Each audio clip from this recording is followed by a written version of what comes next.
Bismillahirrahmanirrahim. Assalamualaikum warahmatullahi wabarakatuh. Alhamdulillahirabbil alamin. Alhamdulillahi nahmaduhu wa nasta'inuhu wa nastaghfiruh wa na'udzu billahi min syururi anfusina wa min sayyiati a'malina. May yahdihillahu fala mudhillalah wa may yudhlil fala hadiyalah. Asyhadu an la ilaha illallah wahdahu la syarikalah wa asyhadu anna Muhammadan abduhu wa rasuluhu la nabiyya ba'da. Allahumma shalli ala sayyidina Muhammadin sholatan taj'alna biha min ahlil ilmi zahiran wa batinan wa tahsyuruna bi'ibadikas sholihin. Subhanaka la ilma lana illa ma 'allamtana innaka antal alimul hakim.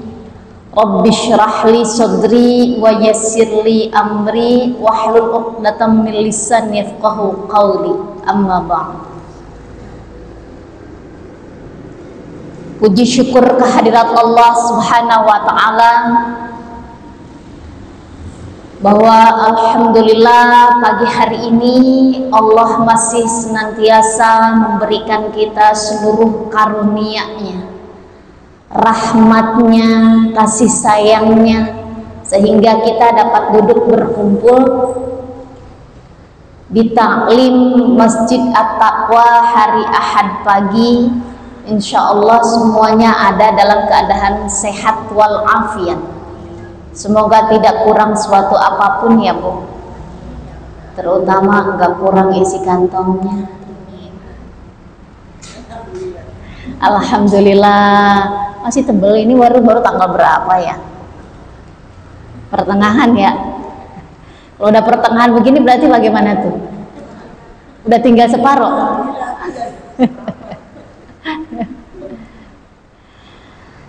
Alhamdulillah, jadi ini sebuah nikmat yang tetap kita syukuri.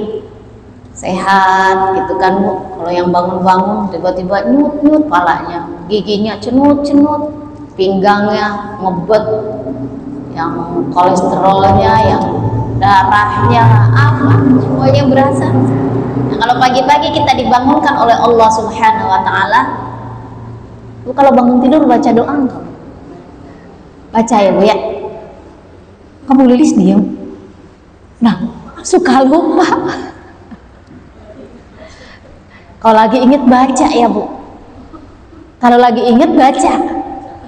Kalau lagi lupa nggak baca datanya. Padahal Allah yang mematikan kita, Allah juga yang menghidupkan kita. Jadi kalau bangun tidur kita ingetnya apa tuh ya? Oleh karena itu sebetulnya dituntunkan bahkan kepada anak kecil ya. Yang pertama itu kan yang kita tanamkan ini kan akidahnya, tauhidnya. Jangan sampai kita ngajarin ayo sholat, tapi mereka nggak tahu maknanya. Ngapain sih disuruh sholat? Ngapain sih disuruh berdoa? Oleh karena itu yang patut dibangun ini dari masih dia kecil. Nah kalau sekarang mah kita kan udah gadis semua ya, udah rumah tangga semua ya, udah bukan gadis lagi ya. Maksudnya semuanya sudah dewasa. Tatkala pendidikan kepada anak kecil itu yang pertama, makanya kan yang dibangun, yang ditanamkan itu akidahnya, tauhidnya. Kenapa kita mesti sholat? Kenapa kita mesti bangun tidur nih berdoa? Bangun tidur, anak kecil ada yang bangun tidur langsung merengek, nangis, minta susu lah, minta apalah gitu. Tapi kita tuntunkan, yuk bangun tidur kita baca doa. Mau masuk ke kamar mandi kita baca doa juga. Keluar dari kamar mandi baca doa. Bahkan kalau mau menuntut ilmu, man aradallahu bihi khairan yafaqihu fid din. Barang siapa yang Allah kehendaki kebaikan kepadanya, maka Allah akan berikan kefahaman agama. Kan begitu ya Bu? Artinya kita yang duduk di sini nih, walaupun kita ada 600 orang, Ibu-ibu sekalian, artinya insya Allah kita ini terpilih, mudah-mudahan, amin, kepada orang atau perempuan-perempuan yang Allah pilih. Yang Allah pilih ini kita dikehendaki kebaikan. Kalau Allah sudah berkehendak kebaikan, udah cinta sama seseorang, ya kita kalau udah sayang kayak kita sayang sama suami, sayang sama anak dulu apa sayang sama suami dulu ya? Anak dulu biasanya, jujur ini tuh. Jadi sayang anak dulu baru sayang suami gitu ya. Abang bagaimana bang? Alhamdulillah. Jawabnya alhamdulillah. Jadi ibu-ibu sekalian ya alhamdulillah, betul jawaban Bang Jun, memang alhamdulillah. Alhamdulillah, tidak lepas kita dari setiap bangun kita berdoa ingat sama Allah. Jadi alhamdulillah, mudah-mudahan kita yang duduk berkumpul di sini orang-orang perempuan yang dikehendaki kebaikan oleh Allah, dan kita selalu ingat kepada Allah. Kalau duduk begini nggak ingat apa-apa, nggak ingat ini suami lagi di mana, yang penting aman ya, anak lagi ngapain, insya Allah kita titipin aja. Duduk di sini kita berharapnya Allah, ingat sama Allah, ingat sama dosa-dosa yang sudah kita kerjakan, apakah diampuni oleh Allah atau tidak. Biarpun kita bahwa semua rahmat Allah itu lebih besar daripada keburukan atau kemaksiatan atau dosa kita, tapi kita tetap berharap bahwa kata Allah memang rahmat Allah itu lebih besar. Artinya kita jangan berputus asa dari itu semua. Alhamdulillah wa syukurillah wassalatu wassalamu ala rasulillah. Alhamdulillah kita semuanya duduk berkumpul sehat di sini. Insya Allah mudah-mudahan ini menjadi satu amalan soleh kelak di hadapan Allah Subhanahu wa Ta'ala. Amin ya Allah ya Rabbal Alamin. Salawat salam dilimpah curahkan kepada junjungan alam habibana wa nabiyyana Muhammad sallallahu alaihi wasallam, kepada keluarganya, sahabatnya, dan kita umatnya. Semoga kelak kita termasuk ke dalam golongannya yang mendapatkan ampunannya, mendapatkan syafaatul uzma di yaumil qiyamah. Amin ya Allah ya Rabbal Alamin. Pertama-tama yang kita hormati keluarga besar RW 12, wabil khusus pimpinan dari RW 12 yaitu Bapak Haji RW Bapak Haji Mulyana beserta seluruh staf jajaran pengurusnya, terutama seluruh staf pengurus tim Ayo Mengaji RW 12 di ketiga masjid ini, Ketua DKM Masjid At-Taqwa, Ketua DKM Masjid An-Nur, Ketua DKM Masjid Hidayatul Rahman, wabil khusus seluruh para donatur, para guru besar, dan juga para pengajar, baik itu ustadz ataupun para ustazah yang saya takzimi dan kami banggakan. Ibu-ibu sekalian yang pagi hari ini berkumpul di Masjid At-Taqwa, mudah-mudahan Allah limpahkan keberkahan dalam kesehatan kita, keberkahan dalam rezeki kita, keberkahan dalam ilmu yang selalu kita kaji setiap minggunya. Mudah-mudahan dari setiap ilmu yang sudah kita dapatkan, Allah berikan kemudahan bagi kita untuk mengamalkannya. Karena ilmu tanpa amal adalah sebuah kesia-siaan. Begitu juga kita beramal tanpa ilmu juga sebuah kesia-siaan. Oleh karena itu, ilmu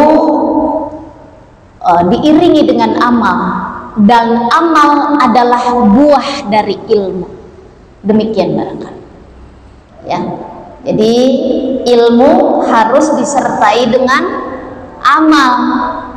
Amal sendiri itu adalah buah dari ilmu.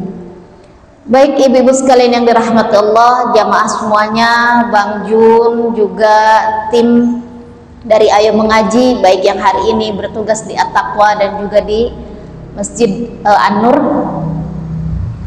Ibu-ibu sekalian yang disayangi Allah, tadi kita sudah tadarus suratul Baqarah ayat 153. Ibu boleh buka kembali Al-Qur'annya.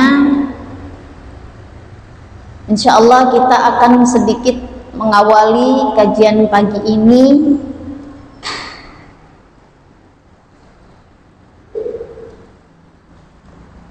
Suratul Baqarah yang tadi dibacakan ayat 100 dimulai dari 153, Allah berfirman, Ya ayyuhalladzina amanu ista'inu bis-sabri was-shalah. Bismillahirrahmanirrahim. Allah sampaikan, wahai orang-orang yang beriman. Ya ayyuhalladzina amanu ista'inu bis-sabri was-shalah. Innallaha ma'as-sabirin. Allah sampaikan, wahai orang-orang yang beriman, mohonlah pertolongan kepada Allah bis-sabri was-shalah, dengan sabar dan sholat. Allah syariatkan di dalam Al-Quran, dipanggilnya dengan kepada kita orang-orang yang beriman kepada Allah. Kata Allah, mohonlah pertolongannya kepada Allah. Seperti halnya janji kita, setiap kita sholat, kita selalu berikrar, iyyaka na'budu wa iyyaka nasta'in. Apa itu artinya, Bu?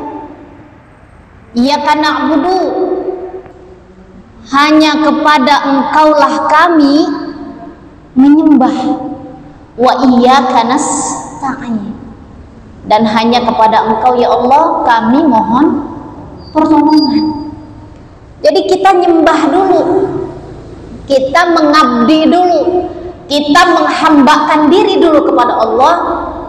Wa iyyaka nasta'in, wa iyyaka nasta'in, lalu kita minta pertolongan kepada Allah.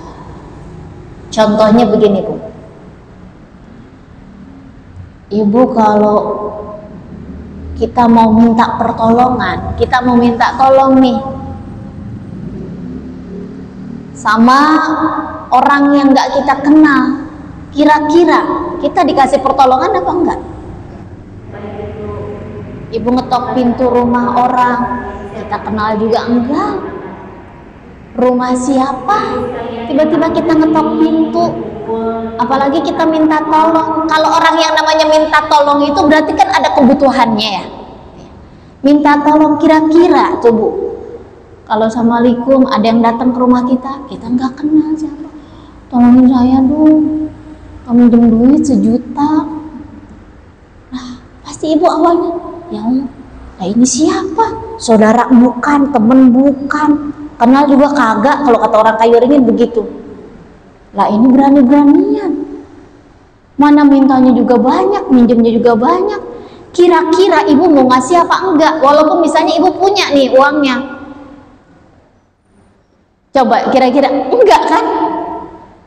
Enggak ya? Nah itulah kata Allah, iyyaka na'budu. Jadi kita menghambakan diri dulu kepada Allah. Kita ini hamba Allah yang kecil, Allahu Akbar, Allah yang besar. Siapa kita sih? Kita minta sama Allah yang maha akbar, yang maha besar. Kata Allah, wa iyyaka nasta'in, itu ikrar kita, dan kita minta pertolongan kepada Allah, hanya kepada Allah. Artinya kalau kita minta tolong sama suami, sama anak, sama orang tua, sama mertua, sama besti sekalipun, kalau kita berharap kepada mereka, lalu tatkala kita dikecewakan, itu biasa. Dikecewain anak, kecewain suami, dikecewain temen, dikecewain tetangga, dikecewain orang tua, rasanya misalnya begitu. Apalagi besti mah.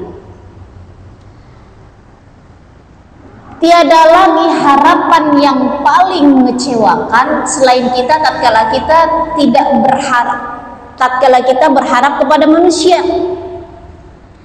Tapi saat kita berharap kepada Allah dengan penuh pengharapan, dengan menggelarkan sejadah di tengah malam kita, hati kita khusyuk minta kepada Allah dan tidak terburu-buru. Jadi kalau minta sama Allah bukan pengen kita berdoa sekarang, minta uang sekarang, minta rezeki sekarang, minta disehatkannya hari ini juga, misalnya dari sakit. Itu kata Allah nggak bisa begitu juga, karena mungkin Allah itu kan akan memberi sesuai tepat pada saat kita pantas menurut Allah dapatnya itu. Kadang kita suka pengen buru-buru gitu ya, batuk pengen buru-buru baik, Iya, pengennya tuh gitu, pengennya buru-buru. Ada masalah, sholat tahajud, udah puasa, udah berdoa, udah pengen buru-buru, asal ada hajat pengen buru-buru dikabulin. Enggak dikabulin juga, ya Allah kok enggak dikabulin juga sih ini berdoa. Segitu saya udah berdoa siang malam, tiap habis sholat, di sujud terakhir, di semua doa-doa tatkala di waktu-waktu mustajabah kita berdoa. Tapi Allah kenapa? Enggak dicari dulu apa penyebabnya. Kata Allah, iyyaka na'budu, menghambakan diri. Yang namanya menghambakan diri bagaimana sih? Iyyaka na'budu wa iyyaka nasta'in. Yang namanya menghambakan diri, kalau kayak kita tuh kerja misalnya gitu ya Bu ya. Namanya kalau kerja itu pasti ada aturannya, diatur. Masuk jam 8 misalnya, selesai jam 5. Kerja mesti sabar, mesti taat sama aturan. Sama halnya yang 4 poin tatkala seorang perempuan akan masuk ke dalam surganya Allah, boleh milih ke dalam pintu surga yang mana saja, sudah saya sampaikan ya pelajaran yang duluan. Idza mar'atis sholata khamsaha, kalau seorang perempuan ini melaksanakan sholat yang 5 waktu, sholat fardunya nggak ketinggalan, walaupun ini jelek-jeleknya nggak pernah sholat sunnah. Lalu kalau yang pertama perempuan itu sholatnya terjaga yang 5 waktu, lalu yang kedua puasa Ramadannya semuanya beres rapi, nggak punya utang kewajiban kepada Allah. Lalu yang ketiga wa ata'at zaujaha, taat sama suaminya, taat sama suami. Yang duluan kita bahas nih yang susah banget ini kalau taat. Padahal perempuan tuh kewajibannya tuh cuma 1. Jadi ini jangan banyak disalah tafsirkan ya Bu ya, bahwa yang namanya enggak ada tuh kewajiban kan nyuci, gosok, masak itu kewajiban perempuan, bukan begitu. Wa ta'at zaujaha, taat kepada suami. Kalau wajib Ibu tahu hukumnya wajib, definisi wajib. Wajib itu kalau dikerjakan dapat pahala, enggak dikerjakan dosa. Apa saja ibadah-ibadah yang wajib? Contohnya misalnya sholat. Kalau masak kita wajib, kewajiban. Kalau nggak masak berarti kita dosa dong. Ya. Nah, jadi ibu-ibu sekalian, ini yang harus diluruskan definisinya, ditafsirkannya, bahwa yang namanya kewajiban wa ta'at zaujaha, taat kepada suaminya. Kalau kata suaminya masak ya Bu ya, masakin rendang, taat apa enggak kita? Mesti taat kan? Nah, kalau disuruh masak ya masak. Tolong Bu cuciin itu piring, tolong Bu itu cuciin baju, tolong Bu tuh urusin anak. Nah, kita mah jadi cuma 1, taat sama suami. Taat, kewajibannya taat, bukan yang kewajiban yang tugas yang belerot itu, bukan. Artinya kalau begini, ada yang misalnya suaminya tuh bisa disiapkan pelayan, pembantu, ART kalau bahasa sekarang. Biar apa? Biar istri ini karena suami ini sayang, pengen nyenengin istri. Istrinya nggak boleh lecet tangannya, nggak boleh kecapean, karena kamu mau melayani aku, kata suaminya gitu. Ini karena saking suaminya mampu menyediakan pelayan, urusan dapur ada. Pokoknya mama diem aja, yang penting mama itu jadi bidadari rumah, jadi ratu rumah tangga nih kalau yang suaminya mampu. Di istrinya nggak usah capek-capek. Ini yang kadang-kadang suka disalahpahamkan, kan semuanya tugas rumah itu kewajiban istri. Kalau wajib berarti kalau kita nggak masak dosa, nggak nyuci dosa, nggak nyapu dosa. Bukan itu ya. Ini yang kadang-kadang menjadi sebuah paradigma yang kalau disampaikan ini menjadi sebuah hal baru, berarti itu bukan kewajiban ya. Kewajiban istri ini hanya 1, taat sama suaminya ya.